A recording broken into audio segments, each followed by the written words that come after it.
Hi everyone, welcome to Diksha's education hub. तो आज हम स्टार्ट कर रहे हैं यूपीएससी 2025 के लिए आपका एंशियंट हिस्ट्री। ठीक है, सो बिल्कुल स्टार्टिंग से स्टार्ट कर रहे हैं। So as I told you 20th June से आपको वीडियोस आने शुरू हो जाएंगे। So this is going to be the first lecture. इससे पहले अगर आपने यूपीएससी जो 2025 की प्रेपरेशन है उसके लिए स्ट्रैटेजी वीडियो नहीं देखा है, you can check it out.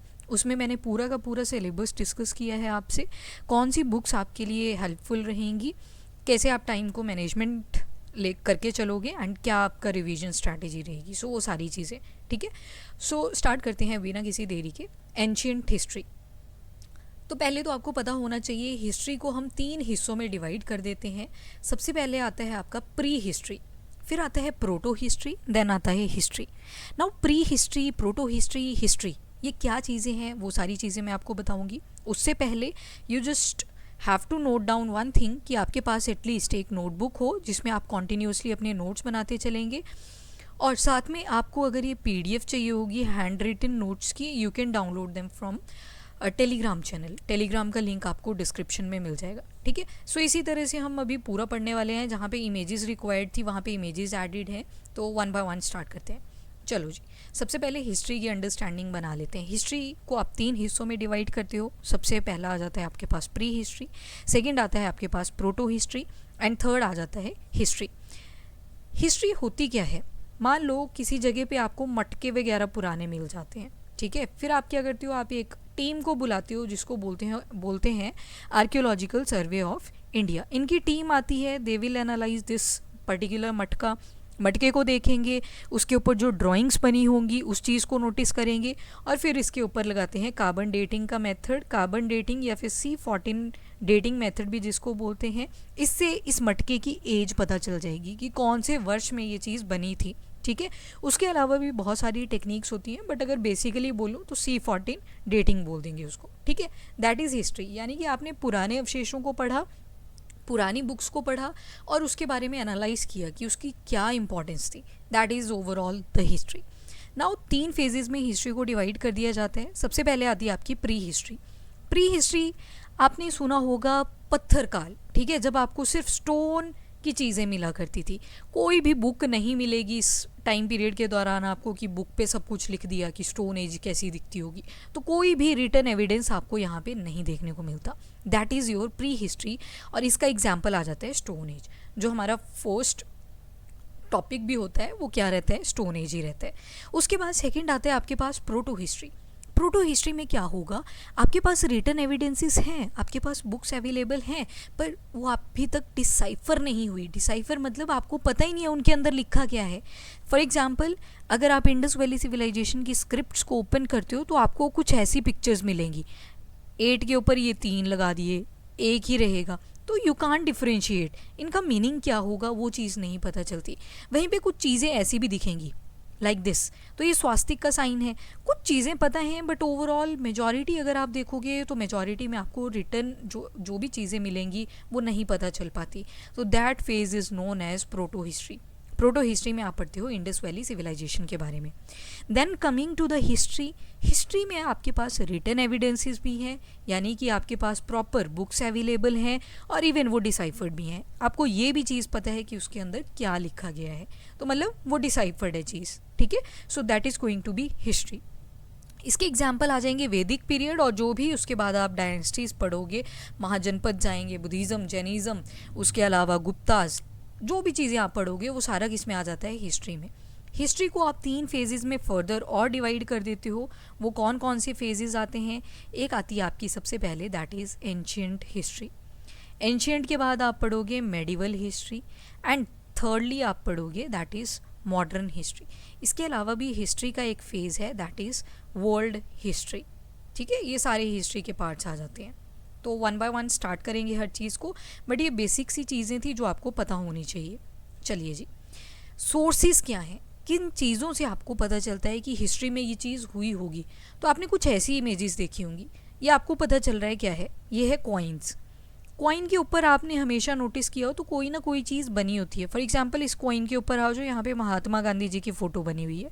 ठीक है, तो हिस्ट्री में कुछ रेलिवेंस रहा होगा इनका, कुछ योगदान रहा होगा, दैट्स वाई उनकी इमेज लगा दी गई है। वहीं पे इस रुपए पे अगर आप नोटिस करोगे, बेसिकली ये 50 पैसे हैं, तो इसके ऊपर क्या बना है, वीट बनी हुई है, यानी कि यहाँ पे इंपॉर्टेंस बताई जा रही है गेहूं की क्या इंपॉर्टेंस रही होगी हिस्ट्री में, ठीक है। वैसे यहाँ पे बोट के ऊपर 2 लोग बताए गए हैं, यहाँ पे वेपन्स कैरी कर रहे हैं, मतलब कॉइन से भी आपको कुछ ना कुछ चीज़ें पता चल रही हैं ना। कॉइन्स पुराने टाइम में अगर देखोगे ना आप, तो कई बार आप नोटिस करोगे वो लेड के भी बने होते थे, कई बार आप नोटिस करोगे कि वो कॉपर के भी बने होते थे, कई बार आप नोटिस करोगे वो सिल्वर के बने होते थे, और कई बार गोल्ड के भी बने होते थे। उसके अलावा भी बहुत सारे टाइप के कॉइन्स आपको मिल जाते थे। नाउ एक ही कम्युनिटी है, उसमें अगर किसी के पास गोल्ड कॉइन भी मिल रहा है और किसी के पास कॉपर कॉइन मिल रहा है, तो यहाँ से क्या पता लग रहा है कि अमीर लोग भी हुआ करते थे और गरीब लोग भी हुआ करते थे, ठीक है। तो ये चीज़ें हमें कॉइन से पता चलती हैं। वैसे ही एक कॉइन मिलता है जिसके ऊपर एक तरफ एक आदमी का पोर्ट्रे है और इसको दिखाया गया है as a warrior. Samudragupta basically हम पढ़ेंगे इन फ्यूचर, अभी आता जाएगा, ये सारी चीज़ें आपको मिलती चलेंगी। तो एक तरफ तो वॉरियर की इमेज बनाई हुई है और दूसरी तरफ यही आदमी क्या कर रहा है, वीणा प्ले कर रहा है।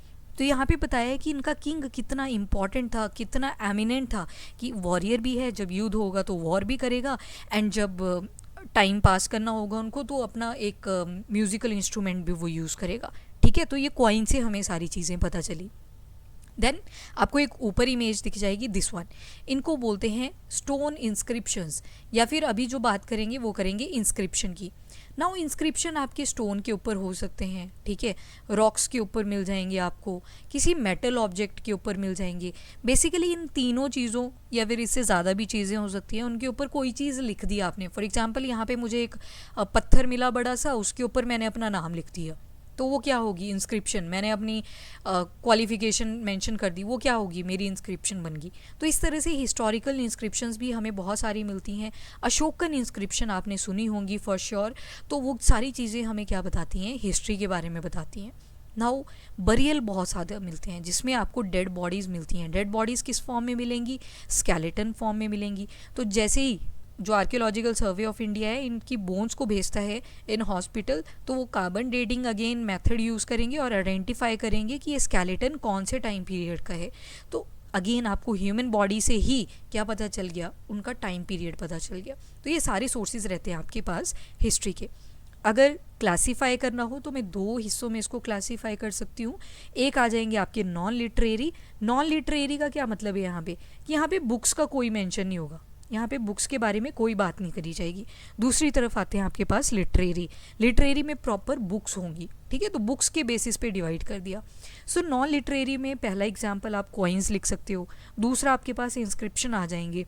इंस्क्रिप्शन को प्रशस्टीज भी बोलते हैं। प्रशस्टीज वो इंस्क्रिप्शन होते हैं जिनके ऊपर राजा की प्रेज करी जाती थी, राजा की तारीफ करी जाती थी, तो उनको बोल देते थे ऐसे इंस्क्रिप्शंस को प्रशस्टीज। आर्कियोलॉजी, अभी बताया ना मटका मिला स्टार्टिंग में, तो मटका मिला उसको आइडेंटिफाई किसने करा कि ये हिस्टोरिकल है, आर्कियोलॉजिकल टीम ने उसकी डिगिंग करी, उसको पूरा आइडेंटिफाई करा। जियोलॉजिकल स्टडीज़, अब आपको पता होगा हमें इवोल्यूशन पढ़ने में बहुत इंटरेस्ट है, इसी वजह से तो हम देखते हैं स्पेस के अंदर कभी एस्ट्रॉयड मिल रहे होते हैं आपको, ठीक है, कभी कभी एक्सो प्लैनेट्स मिल रहे होते हैं। क्या होती हैं ये चीज़ें, ये हम साइंस में पढ़ेंगे, बट एनीवेज अभी के लिए इतना जान लो कि हमें इससे क्या पता चलता है कि हमारी अर्थ कैसे बनी हुई थी, ठीक है। तो वो सारी चीज़ें यहाँ पे स्टडी कर सकते हो। इसके अलावा कुछ हम बोलते हैं ना गेहूँ बहुत पहले से यूज़ हो रही है, कैसे पता चला, क्योंकि हमें उसके सीड्स मिले, और जब सीड के ऊपर डेटिंग मेथड लगाया तो पता चला कि ये इस टाइम पीरियड से बिलोंग कर रहा है। देन बायोलॉजिकल स्टडी, अभी स्केलेटन स्टडी किया। फिर फॉरेन ट्रैवलर्स भी बहुत सारे आए थे। ह्यून सांग एग्जाम्पल, ह्यून सांग का एग्जाम्पल मैं यहाँ पे ऐड करूँ अगर, तो ह्यून सांग आते हैं हर्षवर्धन वगैरह जब रूल करेंगे उनके टाइम पीरियड में। तो यहाँ से हमें फॉरेन ट्रैवलर्स की वजह से भी पता चलता है regarding the history. Now literary अगर देखें तो लिटरेरी को आप 2 हिस्सों में डिवाइड कर सकते हो। एक आ जाएगा आपके पास रिलीजन, दूसरा आता है सेक्युलर। रिलीजन की अगर बात करें तो ऐसी बुक्स जो रिलीजन के ऊपर बेस्ड मिलेंगी आपको, जैसे कि आपके वेदास आ जाएंगे, उपनिषद आ जाएंगे, सूत्रास आ जाएंगे, एपिक्स आ जाएंगे, यानी कि रामायण महाभारत आप सुनते हो, बुद्धिस्ट और जैन टेक्स्ट आ जाएंगे। इसके अलावा भी बहुत सारे बुक्स आपको देखने को मिल सकते हैं, यानी कि यहाँ पे कहीं ना कहीं रिलीजन की बात मैंशनड होगी। वहीं पे सेक्युलर आते हैं, बोलते हैं ना India is a secular country, ठीक है। हमारी कंट्री में हिंदू भी हैं, बुद्ध भी हैं, जैन भी हैं, देन मुस्लिम भी हैं, क्रिश्चियंस भी हैं, पारसीज भी हैं। There are so many religions existing in India, that's why हम क्या बोलते हैं खुद को सेक्युलर।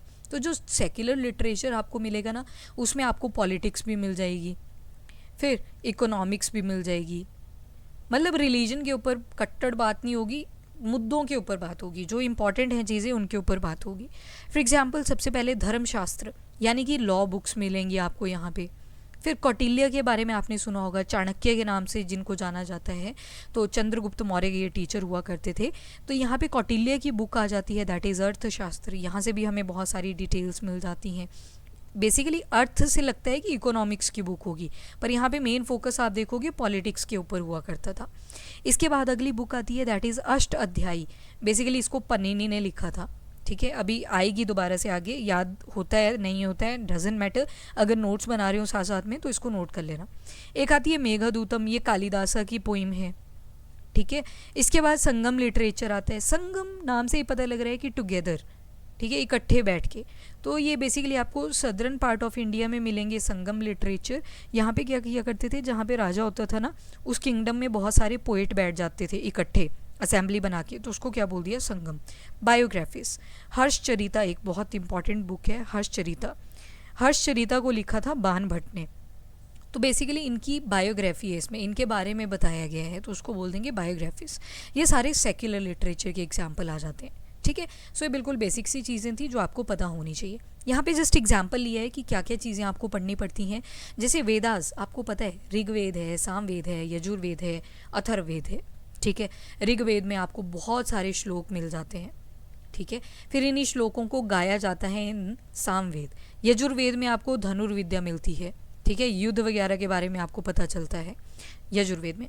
अथर्ववेद में आप बात करते हो जो टोटके एंड ऑल होते हैं ना, कि अगर इविल स्पिरिट्स को आपने ख़त्म करना है, बुरी आत्माओं को ख़त्म करना है, तो आप अथर्ववेद से लेसन्स ले सकते थे, ठीक है। ये सारी ओवरऑल सी चीज़ें आपको वेदा से मिल जाती हैं। अब जो जानने वाली चीज़ है वो ये है, 4 वेद तो आपको हमेशा से ही आते हैं, ऋग्वेद, सामवेद, यजुर्वेद, अथर्ववेद। बट हर एक वेद के 4 हिस्से होते हैं। फॉर एग्जाम्पल अगर ऋग्वेद की बात करूँ तो ऋग्वेद का एक हिस्सा होगा जिसको बोलेंगे संहिता, ठीक है। सेकंड जो हिस्सा होगा उसको बोलेंगे ब्राह्मणास। तीसरा हिस्सा होता है अरण्यकास। चौथा हिस्सा होता है उपनिषद। मतलब ये हर एक वेद के आपको मिल जाएंगे। क्या क्या, संहिता भी मिल जाएगा, ब्राह्मणास भी मिल जाएगा, अरण्यकास भी मिलेगा, उपनिषद भी मिलेगा। वैसे सामवेद का भी क्या होगा, सामहित भी होगा, ब्राह्मण भी होगा, अरण्यका भी होगा, उपनिषद भी होगा। वैसे ही यजुर्वेद में भी क्या होगा, सामवेद, ब्राह्मण्यका, अरण्यका, उपनिषद। वैसे ही आपके अथर्ववेद में भी क्या चीज़ें मिलेंगी, सामहित, ब्राह्मण्यका, अरण्यका और ब्राह्मणास, अरण्यकास और उपनिषद। मतलब ये चारों चीज़ें आपको हर वेद के अंदर मिल जाती है, ठीक है। That is the first thing जो आपको पता होनी चाहिए। संहिता में बेसिकली आपको श्लोक मिल जाएंगे, ठीक है। बाकी डिटेलिंग इसको हम तब करेंगे जब वैदिक लिटरेचर आपका शुरू होगा, अभी जस्ट याद रखना। उसके अलावा ऋग्वेद के जो स्कॉलर हुआ करते थे, पंडित हुआ करते थे, उनको बोलते थे होत्री या मोत्री, या कई जगह पे आप देखोगे कोत्री भी लिखा होगा। तो बेसिकली स्कॉलर हुआ करते थे। पूरी डिटेल में आएगा भी ये, कब आएगा, जब वैदिक काल हम पढ़ेंगे, ठीक है। उस टाइम पे ये चीज़ें फिर से आएंगी, वहीं पे इसको हम डिटेलिंग में करेंगे। अभी हम फोकस करेंगे हिस्ट्री के पहले पन्ने पे, जहाँ पे हमने बोला क्या कि 3 हिस्सों में डिवाइड करा है, pre, proto and finally history. तो प्री में हमने एग्जाम्पल लिया था स्टोन एज का, तो स्टोन एज के ऊपर अभी हम फोकस करने वाले हैं। स्टोन एज की बात करें यानी कि पाषाण काल भी इसको बोल देते हैं, यानी कि यहाँ पे पत्थरों का बहुत ज़्यादा इंपॉर्टेंट रोल प्ले हुआ करता था। बचपन में आपने स्टोरीज भी पढ़ी होंगी कि पत्थर से पत्थर टकराया और आग वहाँ से फॉर्म हो जाती है। तो स्टोन एज, स्टोन का मतलब होता है पत्थर, और इसको बोलते हैं लिथ भी, ठीक है, लिथ। तो जहाँ पे भी लिथ लगा हो ना शब्द, उसका मतलब होता है स्टोन की बात हो रही होती है। सबसे पहले करेंगे बात कितने हिस्से हैं, तो 3 हिस्से मिल जाएंगे। 1 is palaeolithic, second is mesolithic and third one is neolithic. एक और फॉर्म मिलती है आपको, पर उसको हम सेपरेटली पढ़ते हैं, दैट इज़ चालकोलिथिक, ठीक है। ये बाद में आएगा नियोलिथ के भी। तो पेलियो का मतलब होता है ओल्ड, कोई चीज़ बहुत पुरानी है। लिथिक का मतलब है स्टोन, तो इसको क्या बोल सकते हैं, ओल्ड स्टोन एज, ठीक है, दैट इज़ पेलियोलिथिक। उसके बाद सेकंड आता है आपके पास मीजोलिथिक। मीजो यानी कि मिडल, बीच वाला, तो इसको बोलेंगे मिडल स्टोन एज। फिर आता है नियोलिथिक। नियो का मतलब होता है न्यू एंड लिथ का मतलब होता है दोबारा से स्टोन, तो न्यू स्टोन एज, ठीक है। तो ये पहले तो 3 पार्ट्स हैं स्टोन एज के। स्टोन एज किसका एग्जाम्पल है? प्री हिस्ट्री का एग्जाम्पल है। नाउ टाइम लाइन इनकी इंपॉर्टेंट हो जाती है। अभी देखो आज चल रहा है 2024, ठीक है। यहाँ पे आप देखोगे 5 मिलियन ईयर्स एगो, यानी कि 5 मिलियन ईयर्स पहले की आप बात कर रहे हो। वहाँ से लेके 10,000 BCE तक वो सारा क्या है? Palaeolithic period. अब क्या होगा, एक छोटा सा टाइमलाइन देख लो, इसको ज़ीरो कंसीडर करेंगे, 1 2 या 100 200 सो ऑन 2024, ठीक है। वैसे इस तरफ भी 100 200 एंड सो ऑन 2024।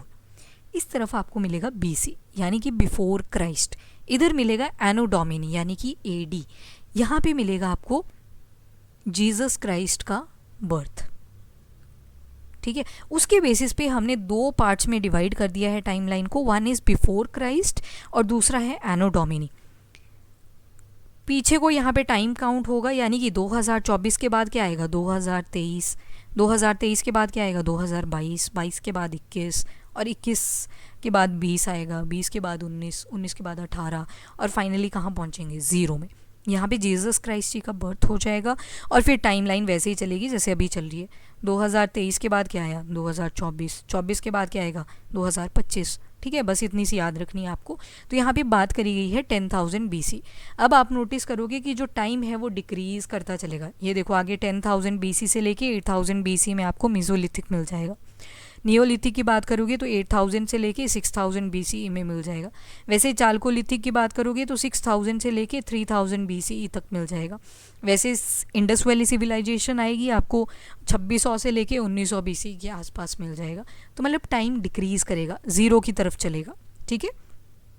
तो इस तरह से टाइम लाइनिंग याद रखनी है। Now we are focusing first of all on palaeolithic age, ठीक है। पेलियो का मतलब है ओल्ड, लिथ का मतलब है स्टोन, यानी कि ओल्ड स्टोन एज। टाइमलाइन हमने देख ली, 5 million years ago to 10,000 BC की बात हो रही है।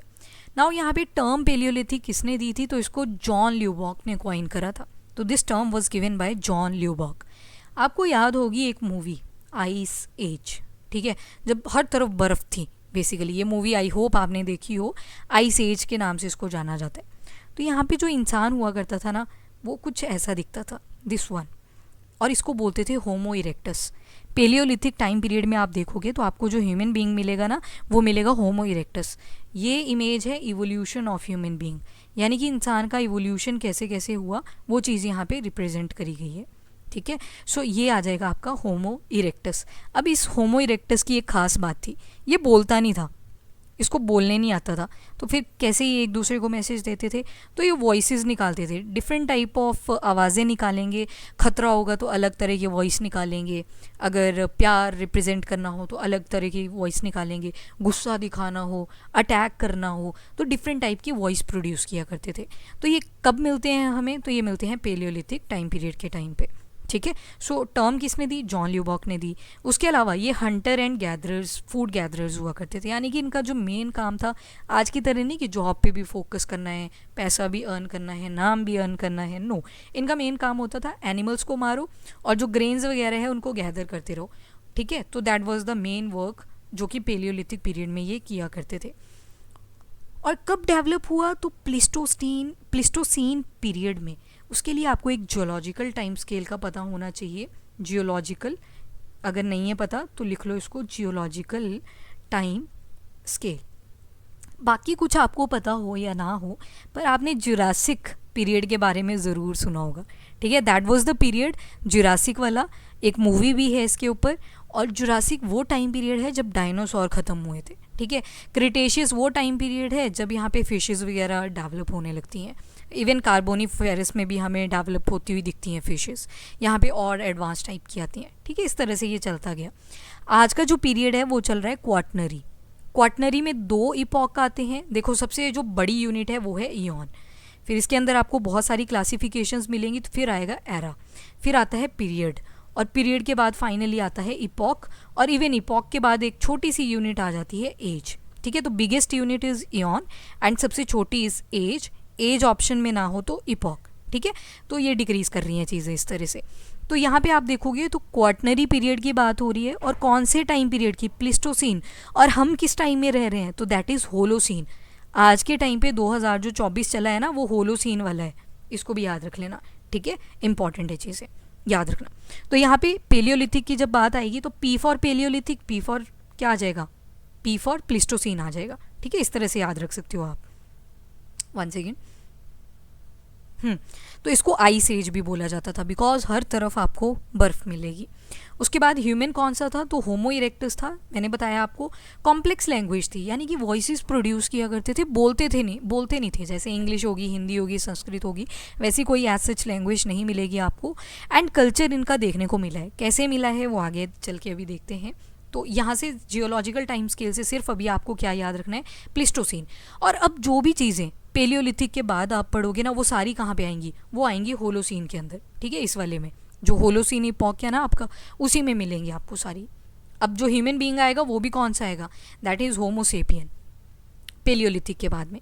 सो एग्रीकल्चर का इनको कोई नॉलेज नहीं था, ना ये घर बनाते थे, ना इनको पॉट्स बनाने का कोई रोल देखने को आपको मिलेगा, ठीक है ना, घड़े मटके जो भी होते हैं नहीं बनाया करते थे ये।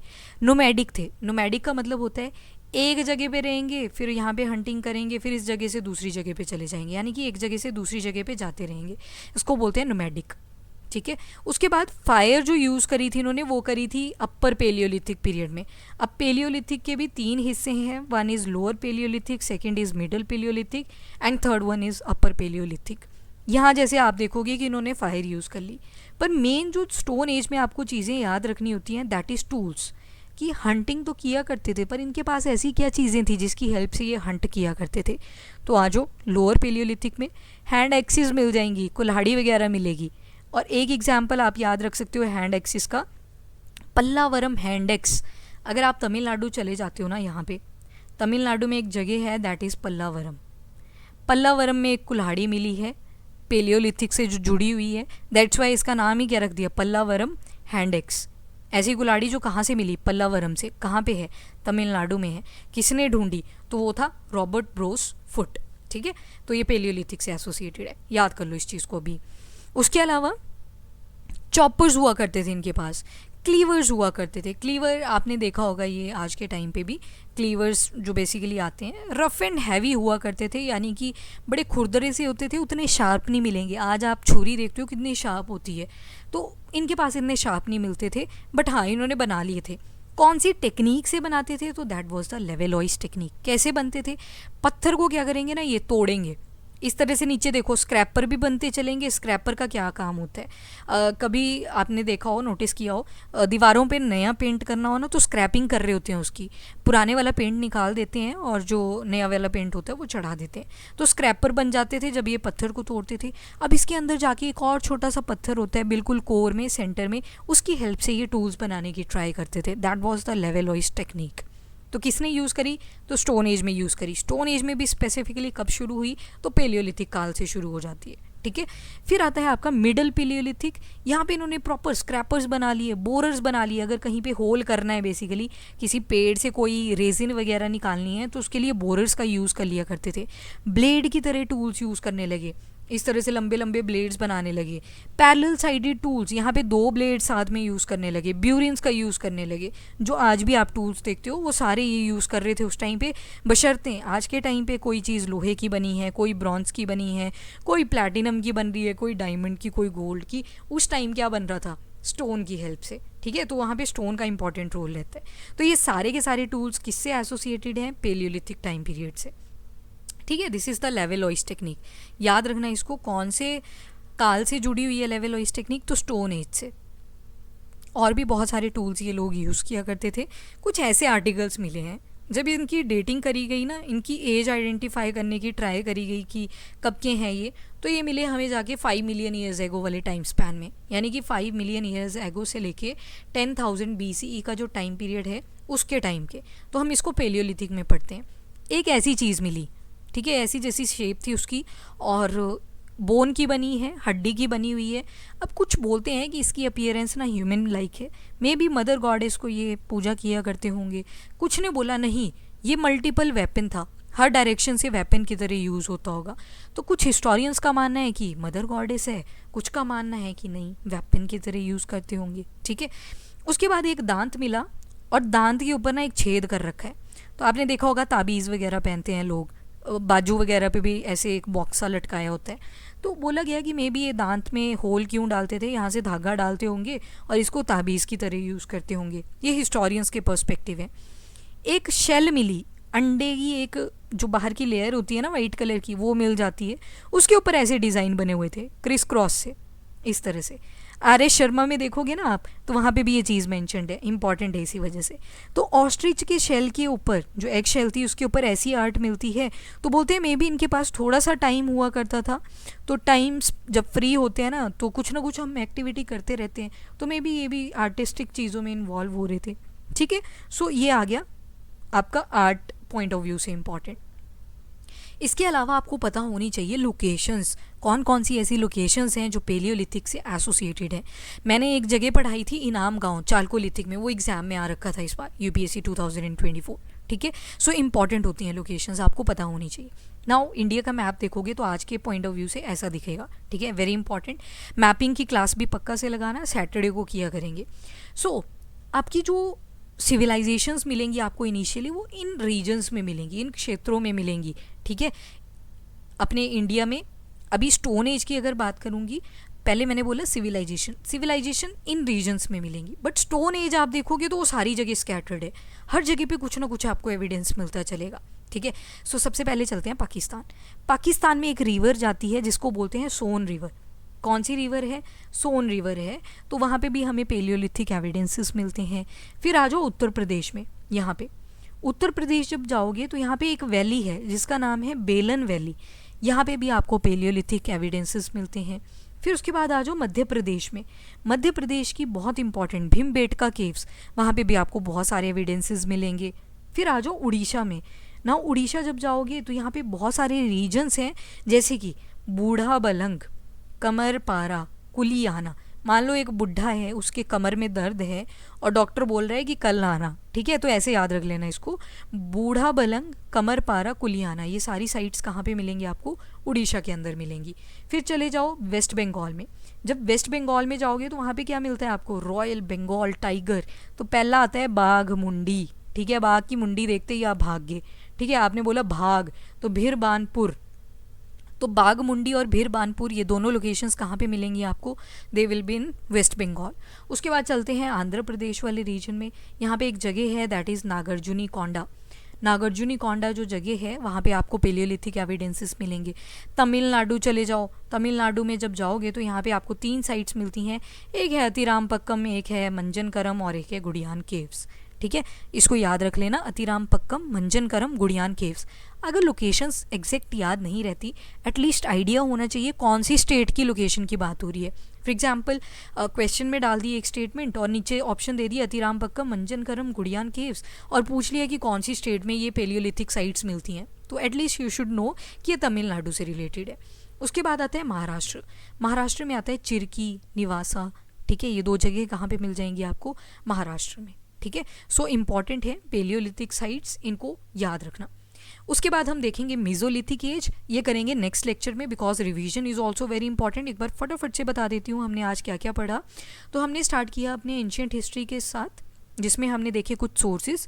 स्टोन एज का हमने सिर्फ फर्स्ट फेज देखा, दैट इज़ पेलियोलिथिक, यानी कि ओल्ड स्टोन एज। उसके बाद अगर ये वीडियो नहीं देखा है आपने, पक्का से देख लें, पूरा सिलेबस बता दिया है, बुक्स बता दी हैं, टाइम मैनेजमेंट बता दिया हुआ है। तो हिस्ट्री 3 हिस्सों में डिवाइडेड है, pre history, proto history and history, ठीक है। प्री वो वाला फेज़ है जहाँ पे आपको कोई रिटन एविडेंस नहीं मिलता, एग्जाम्पल आ जाता है स्टोन एज। प्रोटो वो वाला फेज़ है जहाँ पे रिटन एविडेंसेस तो हैं पर वो डिसाइफर ही नहीं है चीज़, हमें पता ही नहीं है उसके अंदर लिखा क्या हुआ है, तो वही चीज़ पता नहीं है। उसके बाद हिस्ट्री देखोगे तो यहाँ पे रिटन एविडेंसेस भी मिलेंगे और वो चीज़ें डिसाइफर भी हैं, हमें पता भी है क्या क्या चीज़ें उसमें लिखी गई हैं। तो वैदिक काल के बाद जो भी टाइम पीरियड है वो सारा आ जाता है इसमें। 3 पार्ट्स मिलेंगे, एंशिएंट, मेडिवल, मॉडर्न, और एक और मिल जाता है that is the world history. अब चलेंगे सोर्सेज क्या क्या हैं। तो हमने देखिए 2 तरह के हैं, एक को बोला नॉन लिटरेरी सोर्स, एक को बोल दिया लिटरेरी सोर्स। नॉन लिटरेरी वो वाला फेज़ है जब हमारे पास कॉइन्स वगैरह थे, ठीक है। कॉइन्स वगैरह जब हमें मिला करते थे क्या, अभी भी मिलते रहते हैं, तो उससे हम हिस्ट्री डिसाइफर करते हैं। फिर आते हैं इंस्क्रिप्शन, प्रशस्ति। हमने देखा प्रशस्ति वो वाले इंस्क्रिप्शन होते हैं जहाँ पे राजा की तारीफ होती है। ऑल्दो इंस्क्रिप्शन की अगर बात करें तो उसमें सारी चीज़ें मिलेंगी आपको, राजा के टाइम पे क्या क्या युद्ध हुए, राजा एमिनेंट था या ऐसे ही था, वो सारी चीज़ें मिल जाती हैं। उसके बाद archaeology, geological study, biological study और फॉरेन ट्रैवलर जितने भी है। फिर हमने देखा लिटरेरी, इसमें रिलीजियस टेक्स्ट भी मिलेंगे और सेक्युलर टेक्स्ट भी मिल जाएंगे। फिर हमने वेदास का एग्जाम्पल लिया कि कैसे आपको एक लिटरेचर के बारे में चीज़ें पता होनी चाहिए। इस चार्ट को अभी आप स्किप कर सकते हो, बट हमें ये पढ़ना पड़ेगा, वैदिक पीरियड में पढ़ेंगे इसको, ठीक है। फिर प्री हिस्ट्री में हमने सबसे पहले देखा स्टोन एज के बारे में। 3 फेजेज हैं, palaeolithic, mesolithic and Neolithic.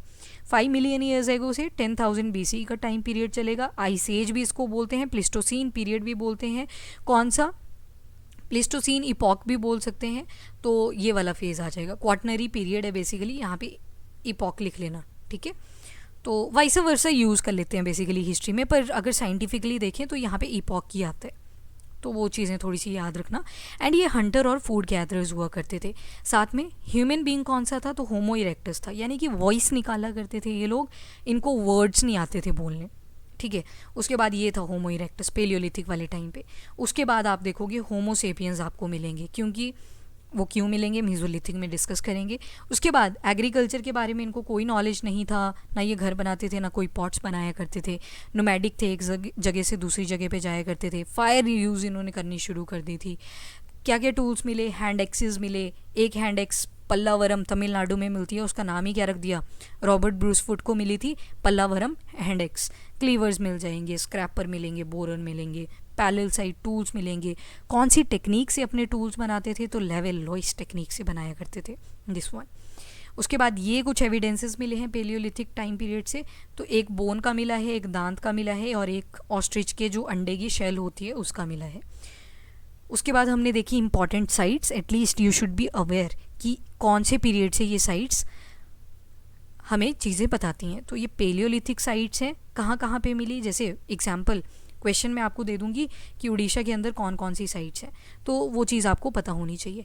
Now अगर इसके आपको MCQs करने होंगे तो मैं संडे को ऐड किया करूँगी टेलीग्राम चैनल पे, वहाँ से आप पिकअप कर सकते हो, ठीक है। इसके बाद मेसोलिथिक के बारे में हम स्टडी करेंगे नेक्स्ट लेक्चर में। अभी के लिए इतना ही। Till then bye bye, take care, thank you, have a nice day. If you like the video do like and share. Thank you everyone, also subscribe the channel. Thank you.